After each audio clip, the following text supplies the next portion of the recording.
Welcome, my friends, and today we have another update on the devastation of Dragon Age. From what I've been hearing and seeing, the sales have just been an utter failure and not even close to what the expectations have been. And I guess that Taash is going to go down as one of the worst woke, not even, doesn't even matter if it's woke or not, but one of the worst video game characters to ever cross the digital screen. All right, well, let's get to it. I'm excited to see what Endymion has to say, and let's get to it. Let's do it. Hey everyone, it's Endymion, and now we are officially outside of what could be considered Dragon Age Veilguard's biggest release window, which is of course its first weekend. Yeah. So now we can look at the data and see where this game lands among the other games that have released this year. Besides this, we need to talk about things being discovered in the game, like the character Taash's diary that reads nothing like something from the Dragon Age world, and honestly, just Taash as a character in general, and the damage that it has done to Veilguard and the Sweet Baby Grift also got exposed too, and much more, so let's get into it. Firstly, let's look into the stats of how Veilguard is doing right now. I'm writing this video on a Monday morning, but currently the game is sitting at around 50,000-ish players, with its highest player count on Steam just being shy of 90,000, which is honestly surprising. I thought for sure that Veilguard would be able to break 100,000 players no problem over the weekend. I mean, Dragon Age is a household name within the RPG genre, but it's incredible how it was not able to do this on Steam of all places. It's also sad to see because Baldur's Gate 3 currently at the same time has more players than Veilguard does right now too. And it was also able to break 100,000 players over the weekend, even though that game is a year old at this point. Wow. This doesn't surprise me much since Baldur's Gate 3 at least actually allows players to roleplay in their playthroughs. You can be good, evil, in between, or whatever else you want to be in Baldur's.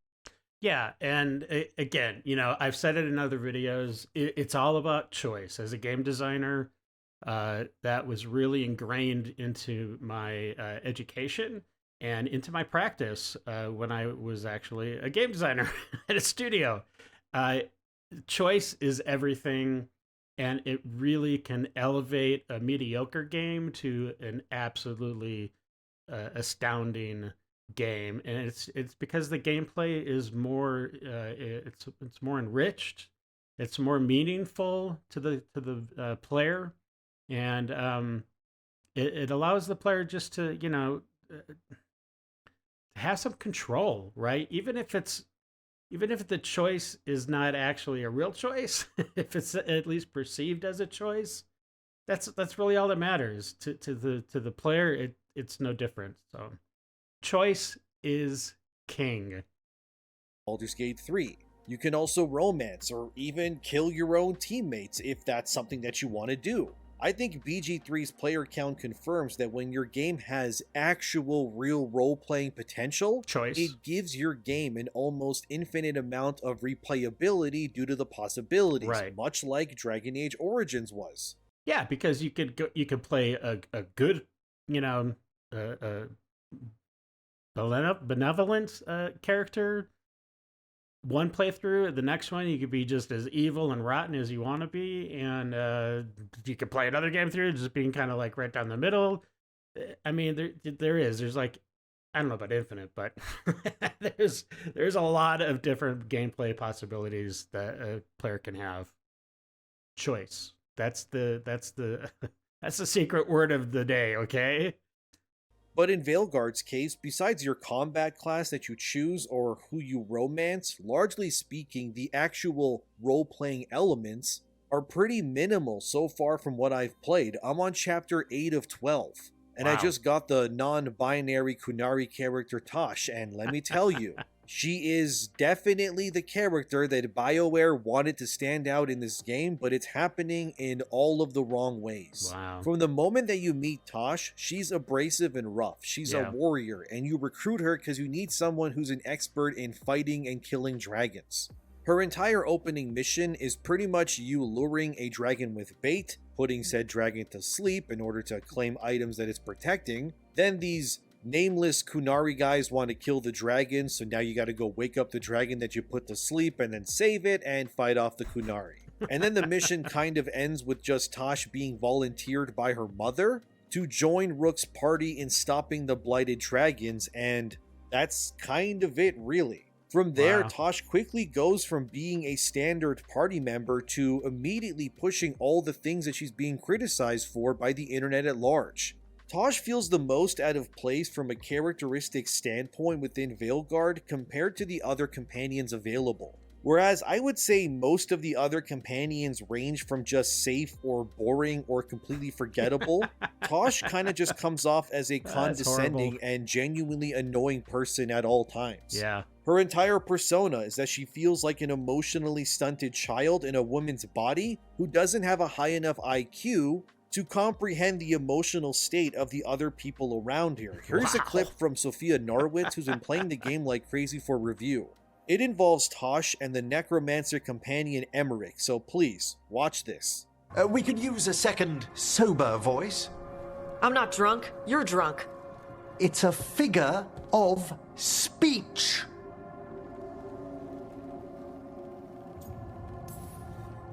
Huh, I was wondering when this had happened.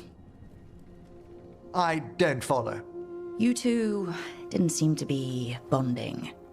I need one of these little needle things to dig some crap out of my armor. Death Mage won't give me one. First, a bone threader is an extremely delicate instrument. Second, it's Emmerich. Taash, my name is Emmerich, not Death Mage, not Corpse Guy, not...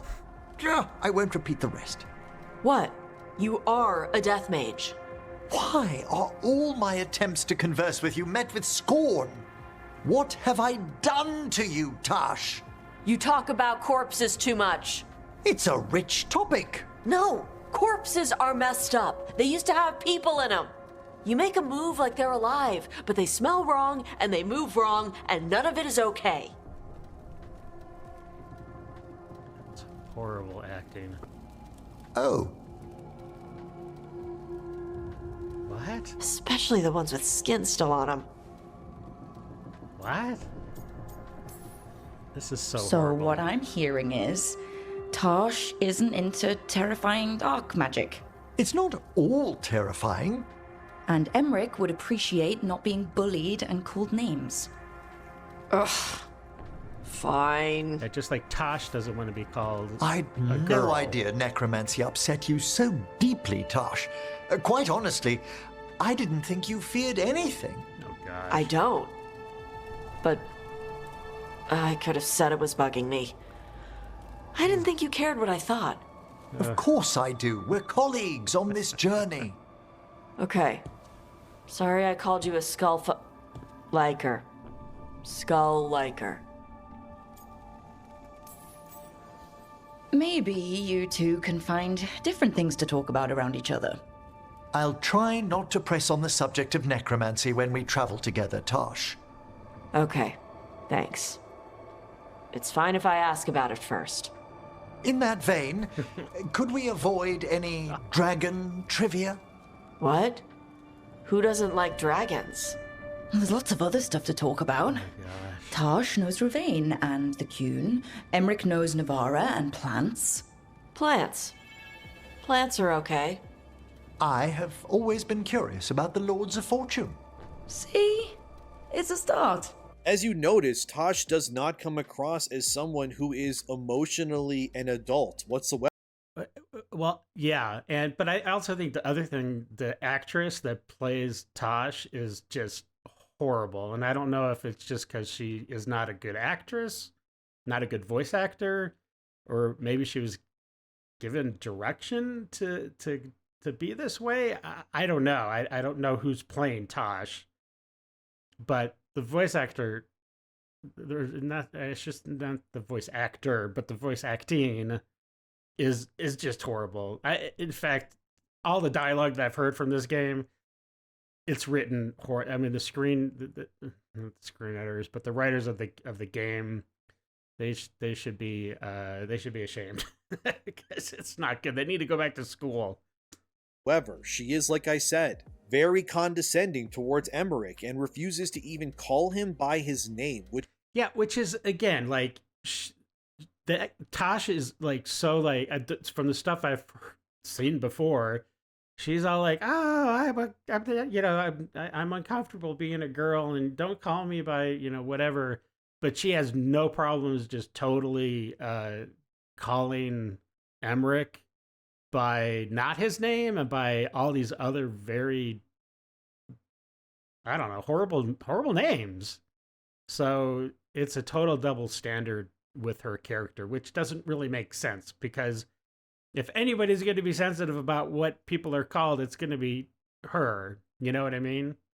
which ends up frustrating the guy, understandably. Emmerich, from what I've gathered so far from his missions and interactions, he's the nicest guy in the entire companion roster. He's as if Mr. Rogers was able to speak with the dead. I don't particularly care for his character much, because he, like many other characters, are just pretty milquetoast at best.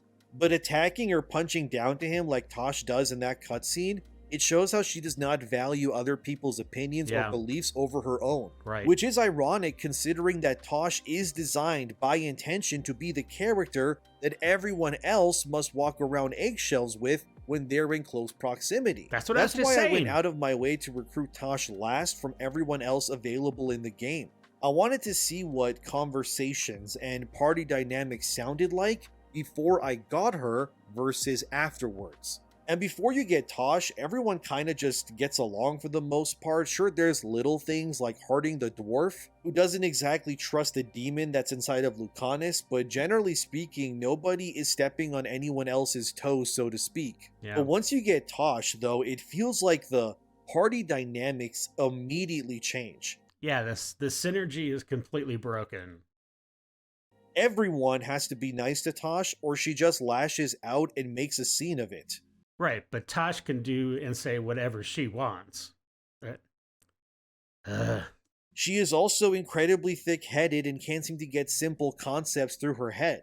There's some cutscenes where Taash argues with Nev Gallus, the ice mage, about whether Qunari are able to wear dresses or not. I tried to shoot Taash down, but the limited dialogue options, they don't exactly allow you to really put Taash in her place when she speaks out of turn. Right. Mostly anyway, from my experience, Taash just gets vindicated despite whatever you say. Which again, is why I say that Veilguard is not a true role-playing game compared to its competition. Yeah. Because you genuinely cannot be mean or stern with any of these companions, even if you wanted to. Because if I was making a team of specialized people to take on a larger threat, you would want people that could handle their own emotions and not act like literal children. Because people who are mentally stunted in this way are liabilities to not only themselves, but those around them.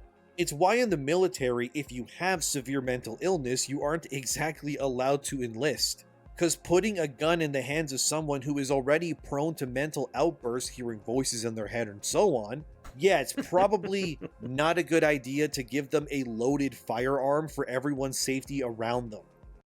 Yeah, I mean, somebody like that, I was in the military, I was in the army, and yeah, I mean, there's a lot of reasons why you won't get accepted to the military, but that's definitely one of them. And yeah, that would never happen. That person wouldn't even get through probably the preliminary screenings and stuff if they tried to get into the military. So yeah, it doesn't really make sense that Taash would be somebody you would really want on your team. If every party member feels like varying degrees of coddled teenagers being rounded up by Rook as the guidance counselor, then the non-binary Qunari Taash is like a 5-year-old in a warrior's body. There's no legitimate ground for why Rook would put up with this clearly mentally unwell individual when it comes to the missions that they have in hand. And I do find it rather interesting that Bioware, in their infinite wisdom, decided to write a character who believes they're non-binary to be the most hard and annoying person to be around 24/7, while also making them condescending and completely incapable of accepting other people for who they are, yet always demanding that everyone else around them accept them for who they are. It's a very bizarre character choice. Yeah, I mean, and that's honestly, that's how it is in real life. If you work with somebody that's trans, like I worked with somebody that was trans, and uh, he uh, was a very nice person, and he didn't play like the trans card or anything like a lot. Not a lot, but some people do. However, it was still a little not awkward, but I had to really kind of be careful on what I was whenever I was having a conversation with him, her, because I didn't know what was going to offend her or him. You know what I mean? Like, so I don't know. But he was a nice guy. But yeah, it is awkward. That's just the way it is, at least in my experience. I don't know about anybody else. Let me know in the comments below if if you've worked with somebody that's trans and you kind of feel like you have to walk in eggshells. So I often find myself just taking Taash with me on purpose when I go out into missions, and it's not because I like the character, it's simply because I've become grossly interested in seeing how the different party dynamics can lead to Bioware telling on themselves when presenting Taash as an awful person by her own volition. She is simply just not a very good person so far. I haven't gotten quite to the cutscene where she admits to her mom that she's non-binary, but largely speaking, Taash is a genuine standout amongst Veilguard's cast, but for all the wrong reasons and then some. And finding out that someone who is non-binary was responsible for writing Taash the way that she is, that doesn't surprise me in the slightest, because they absolutely nailed the concept of what being around someone who is like this is for the other people around them. yeah, They're uncomfortable to be associated with because you feel like you're always 2 steps away from an HR violation when you speak to them about anything. yeah, and that is true. That is true. Yeah, yeah. Anyways, I was about to tell the story, but I don't know if I should because again, eggshells. I don't know. I don't want any. I don't know. But anyways, yeah, let's get back to it. Taash is the kind of employee at a company who's going to regularly frequent the HR department with complaints, and all this ends up doing is isolating people like this from others because they're more trouble than they're worth. I genuinely don't understand why Bioware didn't realize this prior to releasing this game, because they ended up playing into the non-binary they-them stereotype so perfectly here that they actually made the most insufferable team member in Veilguard with flawless execution. Taash is a very mean and vindicative person who regularly lashes out and berates her own mother almost all of the time when they interact. That's horrible. Taash is also one of the rare Qunari who are able to breathe fire, which is something that should not be publicly shown to the rest of the world, because fire-breathing Qunari are usually hunted or exploited by other Qunari because of their unique gifts. And despite Taash's mom telling her not to display this ability in person time and again, instead, of course, Taash openly just uses her fire-breathing powers almost constantly. And it just ends up catching the attention of what I assume is her character arc-specific villain, who's some typical evil, nefarious male Qunari guy that's called the Demon King. Case in point, pretty much every problem that Taash brings to the table for the player. And she just like straight up murdered that guy. My gosh. And the rest of the team could be solved by Taash simply not being an absolute moron 99% of the time. And she's not even a moron in a fun way. She's just actually an idiot that has zero self-awareness. Taash is every tumbler they-them's wet dream, but all she ends up doing is exposing the grift of that ideology for what it really is. It's simply a self-absorbed manipulation tactic that is being used by others to place power over people around them through words and intimidation. Look, if I could, I would tell Taash to leave my party, but unlike Baldur's Gate 3, Veilguard is not a true role-playing game, unfortunately. So sadly, I cannot do much of anything when it comes to combating her moronic stances or her attitude. All I can simply do is affirm her identity, agree with her, and encourage her to keep being increasingly insufferable in order to gaslight the others around her into playing nice with her so she doesn't throw a fit and start breaking things. Right. It's just like you gotta like pat her on the head. It's like, oh, it's okay, Taash. You're good. You're a good girl. Go on. Kill the people, kill the dragons, kill the monsters. But you're good. We're good. We're all good. No problems. No problems here. Taash is, in my opinion, the most condescending and on-brand character I've seen all year when it comes to being made for a modern audience. She is everything that is wrong with modern writing in video games and is a very good example of what writers should never do when it comes to making a new character in their story. Taash could have been this cool, goofy Qunari who likes to wrestle dragons and just be a joy to be around. But instead what you're left with is the living embodiment of the cat girl that you knew in high school who hissed at people and eats their lunch in the bathroom so that others feel sorry for her. Nobody's telling you to eat your tuna salad in the bathroom. Just go outside, for God's sakes. And as if that wasn't bad enough, you want to see how Taash flirts with Rook? Again, this is from Sophia Norwitz, who's attempting to romance Taash on purpose just to see how cringe things can get. So I warn you now that this will make you physically wince. Anyway, here's some mental torture for you to see. Here we go. Sounds like your mother was hard on you. Nah. I think your fingers are just perfect. Yeah. So... Are you trying to have sex with me? What? Hadn't really thought that far ahead, but maybe? What? Quick, think about us having sex. So now we need to figure out if it's cash lock or Tom lock. And those are... Cash lock's just flirting. You look and make jokes and maybe think about him for fun. Tom lock is serious. Like you want to grab that and taste its neck right by the collarbone. So which is it? Just consume product and then get excited for next product. Remember when I said Taash? It's like, that's like physically insulting her almost. That's borderline like getting into the R word, if you know what I mean. Oh, yay. She's like a predator, like not in a good way.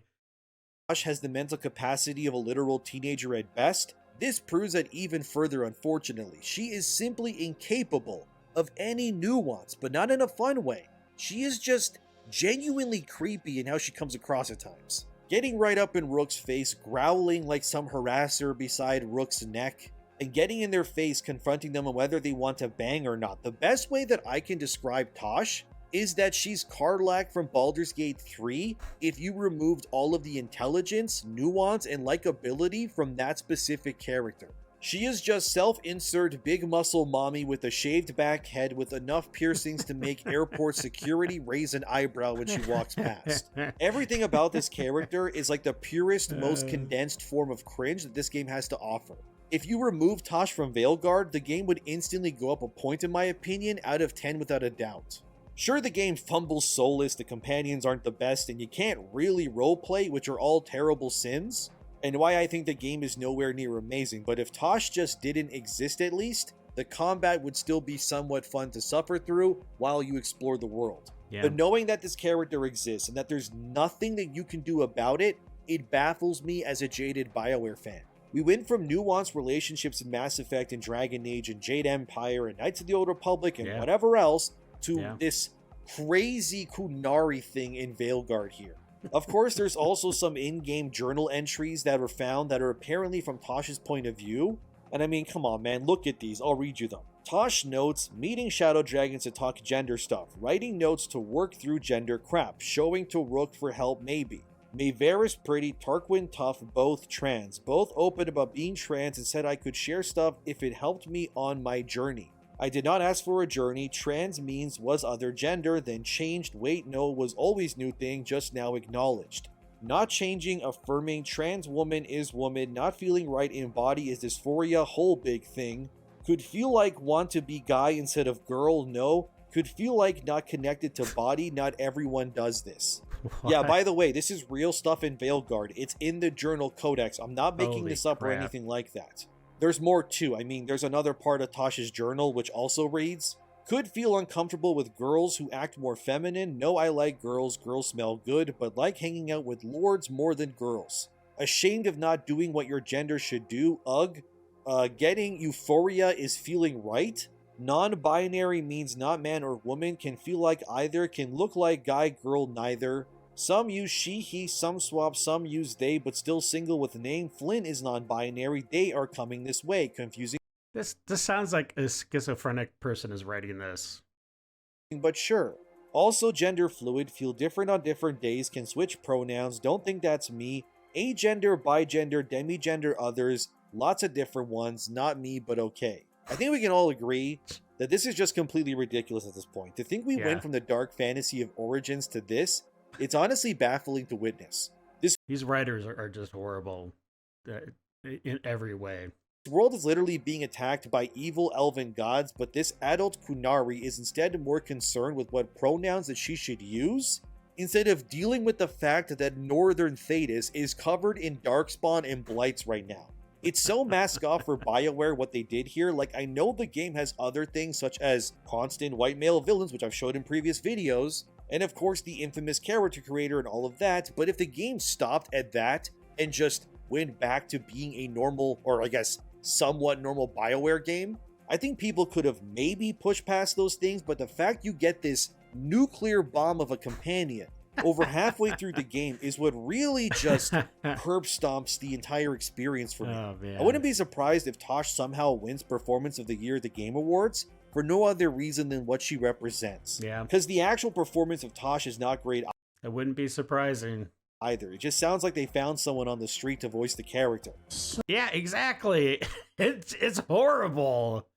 I actually took a voice acting class not too long ago, and I mean, I'm not awesome or anything like that. I'm not saying I am, but wow, yeah, it's yeah, the person playing Taash is not very good. So I'm non-binary.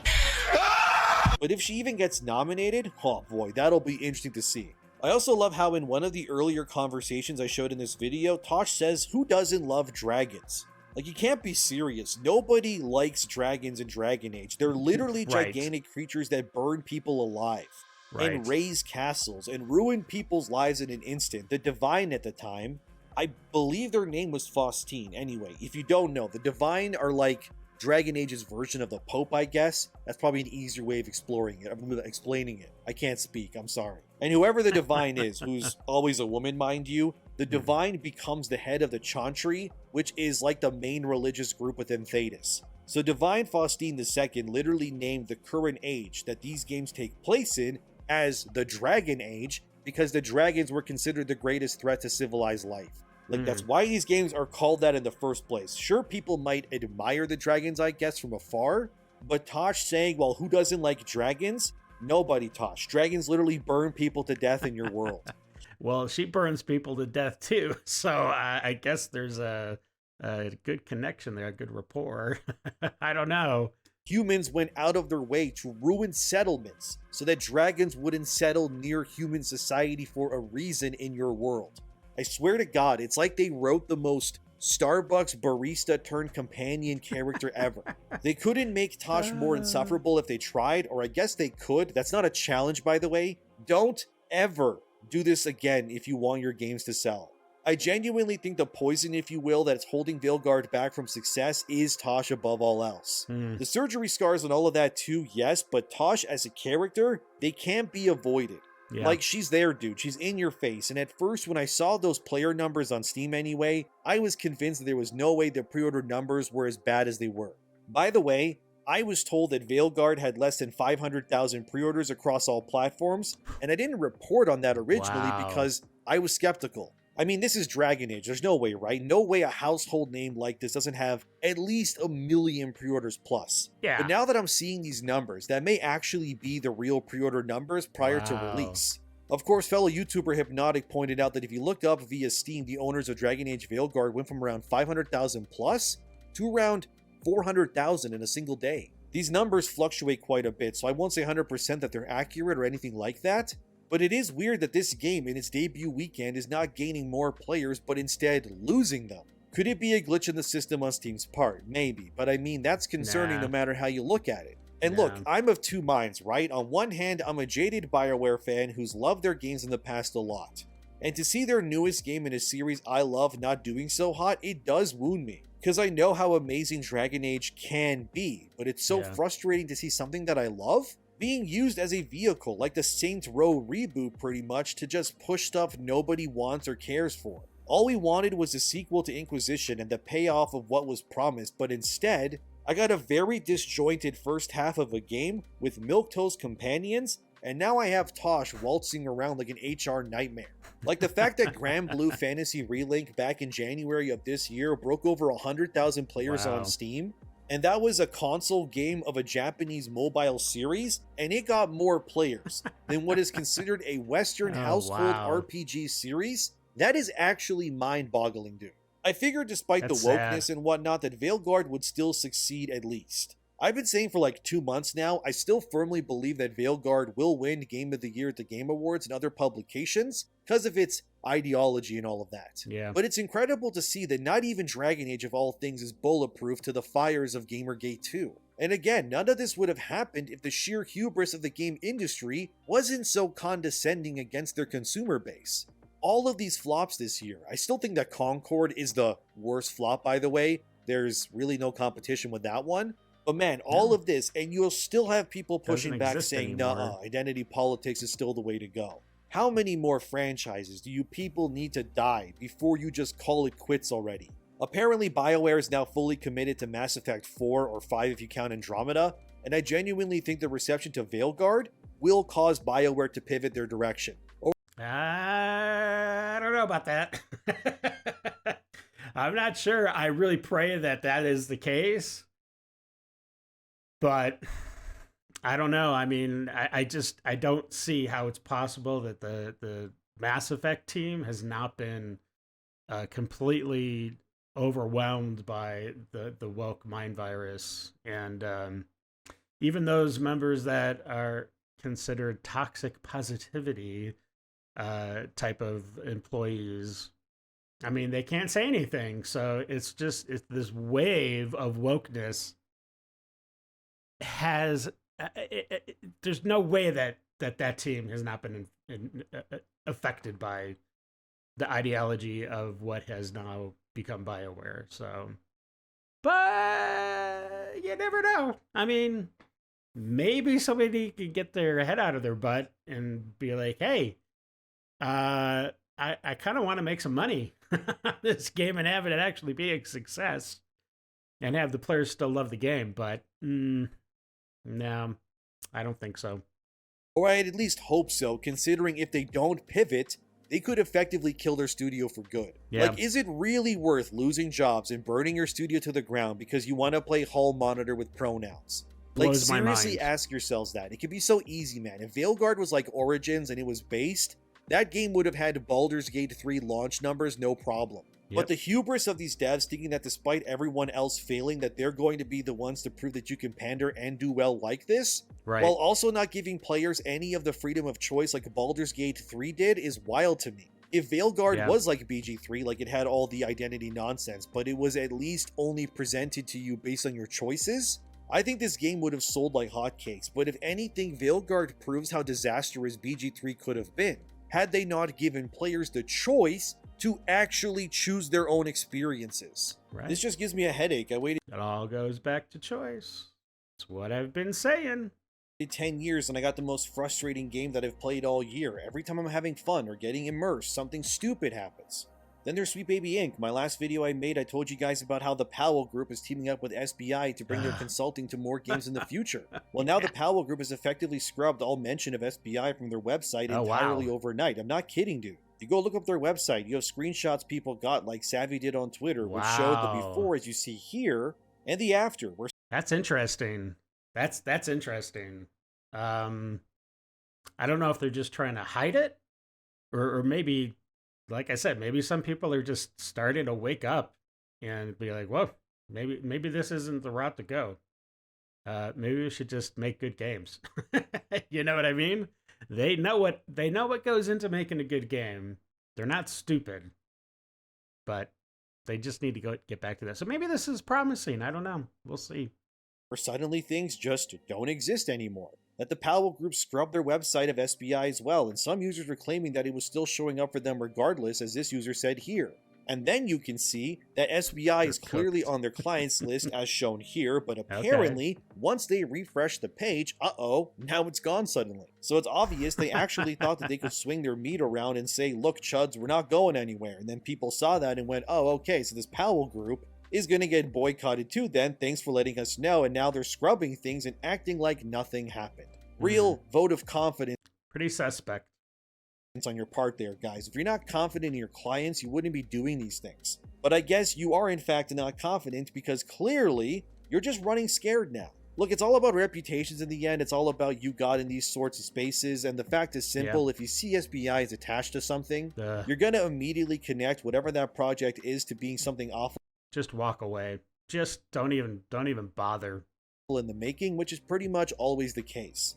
It's just not a good business move. Maybe they're realizing that now, but it's not like they're not partnering with them. They're just hiding it. Which again, like I told you guys at the beginning of October, as I was told by sources, they're going to be hiding these things as best as they can going forward. But the surefire signs are going to be there regardless, and people aren't stupid. They'll find out, and when they do, whatever backlash you would have gotten will now get Kaioken times 50 in response because you tried to be sneaky about it. And it's simply because people don't want to support these things anymore. I was told by another source, actually the same source, Stuttering Crap. And you know, really, if you walk into a game and you start experiencing these things and it's not something that you're into, you're going to feel betrayed, right? And it's going to just sour your whole entire experience. I mean, whether the game is good or not, it could be a great game, but if it's essentially lied to you about the premise of these pushed ideologies inside the game, which there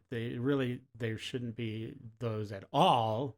Yeah, you're gonna be like, screw this, I'm not gonna play this game anymore, and I'm not gonna play anything else you put out because you totally lied to me, and nobody likes to be lied to.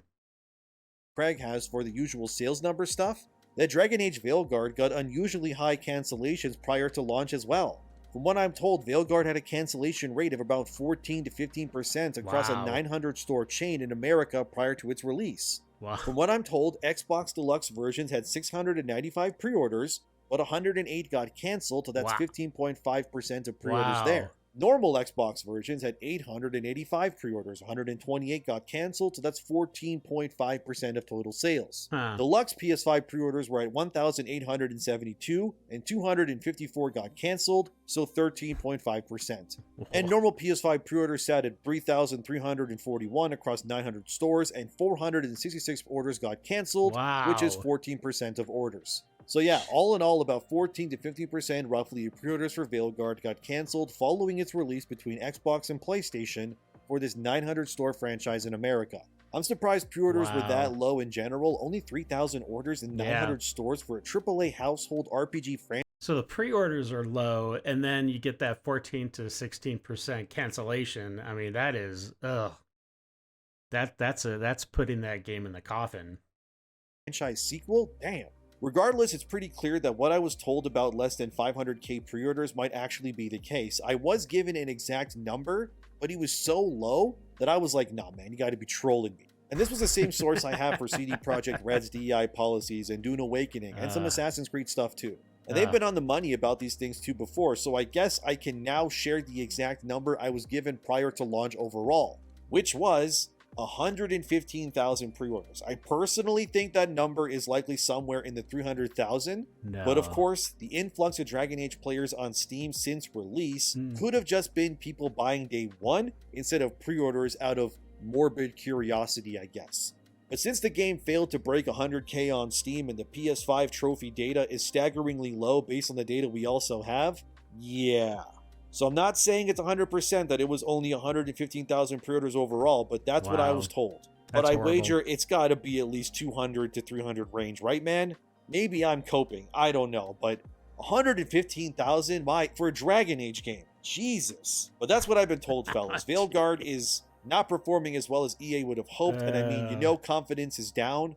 When IGN's own review of the game ends up saying that if we never get another Dragon Age game, that this is a good one to go out with. Like, wow, IGN, what a vote of confidence that is in your review. Look, I'm still going to finish the game. I'm about 27 hours in, level 28 or 29. I kind of forget exactly which. I'm mostly just doing the side content before moving on with the main campaign right now. But I'm also really digging into the whole Taash thing to see what else happens. And so far, and man, it's pretty bad. I'll keep you guys up to date, but for now, that's enough. Have a wonderful day. Awesome. Take care of yourselves. Subscribe. Thanks to my supporters, and I'll see you in the next one. All right. Well, yeah, wow, that was a lot of information, and it sounds like BioWare is taking its medicine or something. I don't know. That's not good news for BioWare for sure. But hey, listen, if you enjoyed my reaction, please consider subscribing, and you could also like and hit that bell, slap it around a little bit, and yeah. So it was glad to be able to present this to everybody, and thanks for watching. I do appreciate you, and I love you guys, and hope you guys have a great day. Until the next video, we'll see you later. Stay safe. All right. Have a great day. Bye. I got nightmares in my head, I fear. Let the thoughts build up until I can't hear.